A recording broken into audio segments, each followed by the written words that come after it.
So in this video, I'm going to show you the best and easiest way to build a complete backend for your mobile application. It doesn't matter if you're developing an application inside Flutter or React Native or Expo. I'm going to show you the all-in-one way to build the complete backend, including authentication system, including user management, and every single possible thing that you need to have inside your backend. And the most important part, you'll be able to do this absolutely for free because the platform that I'm going to share with you is 100% free to use up to a certain limit. So let's suppose if you're developing a mobile application inside React Native Expo or maybe inside Flutter. So using both of these frameworks, you can build cross-platform applications. That means your mobile application will run on both Android and on iOS as well. And in fact, these cross-platform applications can be launched on both Windows, on macOS, and on web as well. Now you need one centralized database you can handle where you can handle everything related to your backend all at one place. So it doesn't matter if your users are interacting with your application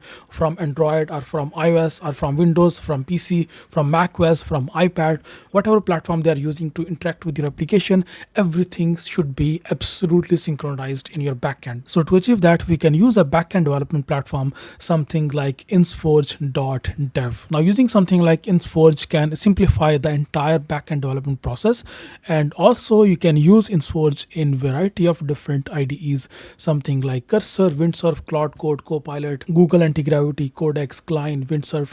All of these IDEs out there, which are like famous IDEs, they support insforge. And the best thing is we can actually use MCP server of insforge to directly develop our backend inside our application, and we don't need to do anything manually. Everything can be managed through the MCP server. And also if you just go to the pricing section, see, and here you can see we have a very generous free tier where you can keep using insforge until you have like 50,000 monthly active users. This is really generous, and also the database size is like 500 MBs and 5 GBs of bandwidth and 1 GBs of file storage. So the free plan is good enough for you to like develop something and then launch something. Having 50,000 monthly active users mean your app is already famous and it's already viral. And also you can create multiple projects inside insforge. So let's suppose if you're someone like me who's just like continuously testing different ideas and like creating different projects, so you can integrate insforge in all of those projects, and that too on your free plan. You don't need to upgrade on the paid plan. Right now you can see I have these 5 different projects, and this particular project, by the way, is live. It has so many users already, and I'm not paying anything for backend. This project is already live. It has, I think, more than 1,000 users already, and I'm using it absolutely for free. So now let's just get back to our main topic, which is integrating insforge inside a cross-platform Flutter application. So let's suppose if you already have an app idea and you have already created a basic simple Flutter application. If you don't know how to do that, simply just go to Flutter, then just go to documentations, and from here simply just copy a command to create a basic Flutter application. So just open an empty folder inside your computer, then right click, open your terminal, and then just run this command, which is flutter create, and then just give an app name, insforge, just give any name, then just press enter, and now it will create an empty Flutter application for you. Sorry, I was using a capital I inside insforge. So I'll just press enter now, and now you can see it is creating an empty Flutter application. And there you go, you can see our Flutter application has been created. Now I can simply just copy this URL and then open inside my favorite IDE. You can use Cursor, Windsurf, but I'm just going to use VS Code, and I'm just going to use Augment Code inside VS Code to write code for me. So I'm just going to click on open folder, and then just open this folder inside there, click on select folder, and that's it. You can see our Flutter project has been opened, and this is an empty Flutter project. Now just to run this project, to make sure that everything is running properly, you can just like run this command, flutter run, click on enter. Now you can just run Flutter for Windows or for web. That's great. I'll just run Flutter for Windows, and now it will just run Flutter for Windows, and then we'll just run it and see if the empty Flutter project has been created or not. I mean, is it running or not, because the empty Flutter project has already been created. The next step will be now to integrate the insforge MCP server inside this project, and then we'll directly start building backend for your application. Okay, there you go. You can see the Flutter application has been created and you can see it's working. This is an empty Flutter project. Now next step is just go to insforge.dev. Simply just sign up. You can sign up absolutely for free. Simply just click on this dashboard button, and then you can just like create a new organization. You can see I already have created one organization in here, and then inside this organization there are 5 different projects. You can see I have already created a Flutter project. You can, by the way, just click on this new project button, just give your project a name, Flutter test 1, and now you can just choose your region. In this case I'm just going to use a US, and once the region is selected, you can then just click on this create project and your project will be created.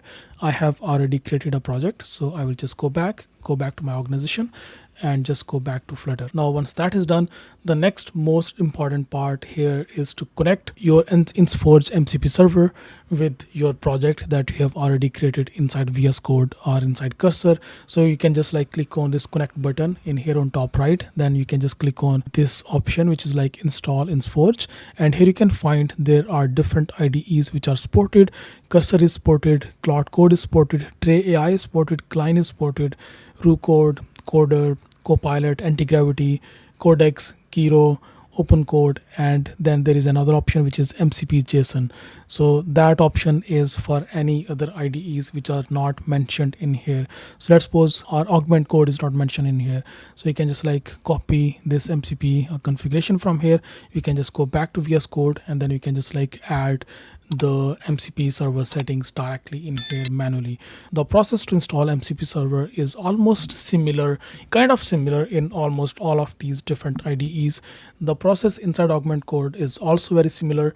If I just go to my settings and then just go to this MCP server section, here you can see this is MCP server section, and here if I just click on this import MCP server button, this is the import MCP from JSON, and then I can just like paste that MCP code that I just copied. So this is the MCP configuration code. I can just copy this from here and then I can just like paste that in here, click on enter, and then click on import, and MCP server will be imported. Once that is done, you can see InsForge MCP server has been added, and there is this green dot in here that shows it is added and it is active. Now to check the connection, there is a simple prompt. You can just copy this prompt from here.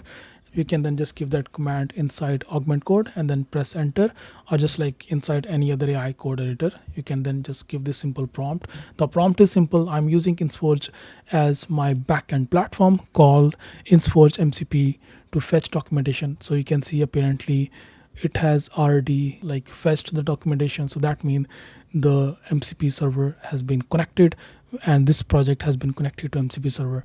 So let me just click on refresh on our project, so you can see this is our project. Okay, so the connection has been established, and it's really important that your project is connected, your MCP server is connected. That is really important.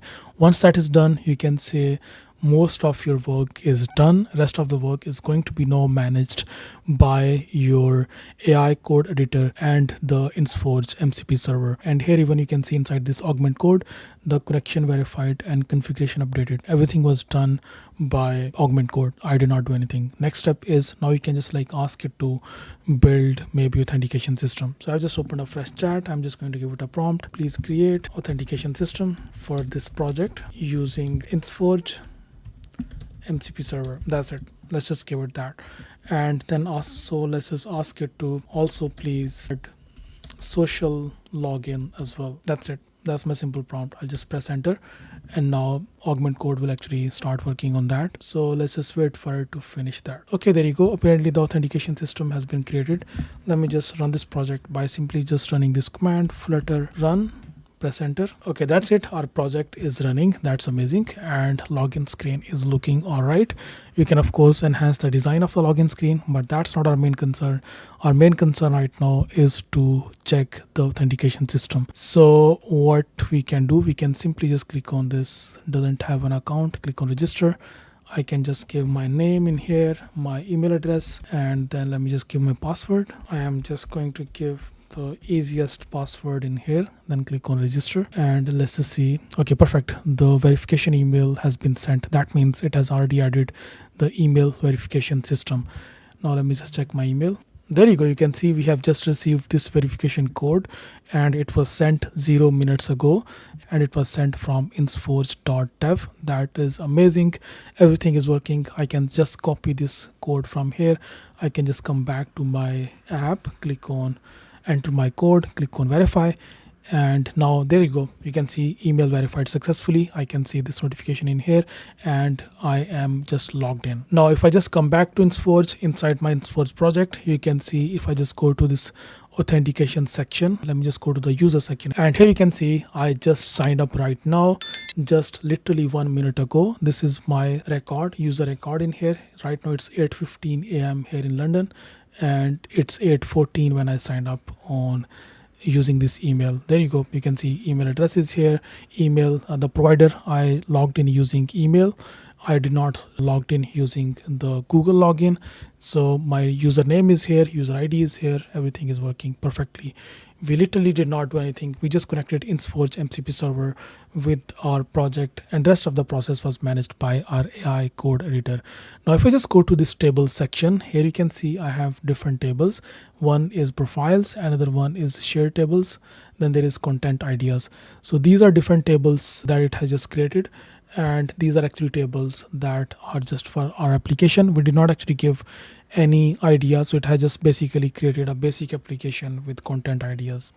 It just did that by itself. So now simply you can just keep giving the prompts, just explain whatever you want, and your AI code editor using the InSforge MCP server will build that functionality for you. It's literally just going to be smooth sailing from here onwards, because InSforge MCP server is connected with your AI code editor, and it is directly communicating with your project. So it cannot get more simple and easier than this to build the complete backend for your mobile applications. So now you can start developing any sort of complex mobile applications. All you need is just idea, and using AI and InSforge, you can actually build anything. If you have any questions, just write your comments in comment section, and I see you next video. Bye bye.